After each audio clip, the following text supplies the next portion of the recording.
Živijo, sem Eva Erpic, strokovnjakinja za odnose in intimo in za on odgovarjam na vaše vprašanja.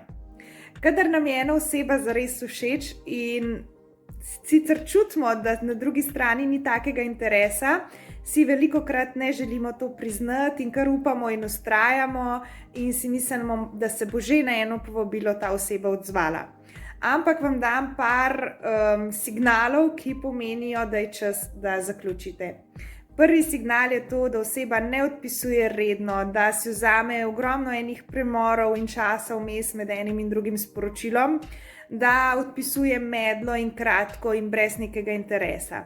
Drugo je, da zelo redko predlaga kakšno srečanje v živo ali pa ga predlaga takrat, ko ima čas in se ne zavzame, da bi to srečevanje bilo redno in da vas nikoli ne vpraša nobenih vprašanj, da se oseba za vas ne zanima, ampak samo odgovarja na to, kar vi vprašate.